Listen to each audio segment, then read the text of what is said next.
Ante a situación de emerxencia sanitaria, Cambados reforza os seus servizos sociais. A día de hoxe xa son 60 as familias en situación de vulnerabilidade as que dispoñen de vales de compra canxeables en supermercados da localidade. Estamos a falar dun incremento do 50% con respecto a antes de decretarse o estado de alarma. Se han repartido 46 vales canjeables, cuya cuantía va estipulada por una serie de circunstancias, entre las cuales está, por ejemplo, el número de miembros.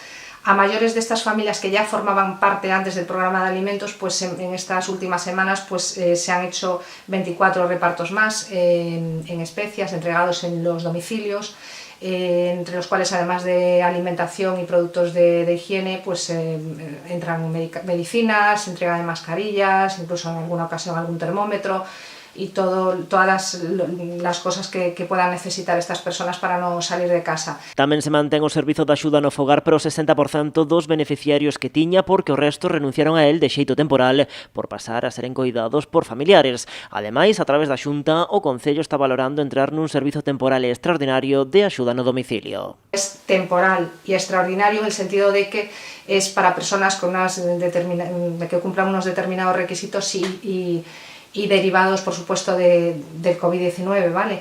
Este servicio será gratuito y bueno, pues estamos, pues puede ser para personas, imaginemos, pues que estaban en el centro de día y una vez que ha cerrado el centro de día ahora pues non lo está. Dende o inicio da crise do coronavirus, o Departamento de Servizos Sociais de Cambados recibiu xa máis dun 100 de chamadas solicitando información de diferentes ámbitos, porque o COVID-19 está a deixar moitas consecuencias sociais nestes intres que, segundo os profesionais, vanse a agravar unha vez rematada esta situación excepcional. Cuando acabe la alarma, pues probablemente vendrán situaciones muy complicadas a las que tendremos que darles salidas, pues, no sé cómo.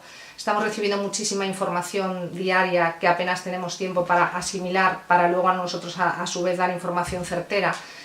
Estamos trabajando pues todo el día, todos los días. Estoy bueno, pues muy orgullosa de mis compañeras, de compañeras y compañeros del ámbito de los servicios sociales, trabajadores sociales, psicólogos, educadores, abogados de los centros de información a la mujer. E como no ámbito social, o peor aínda está por vir, o que compre di é reforzar os recursos humanos neste tipo de servizos.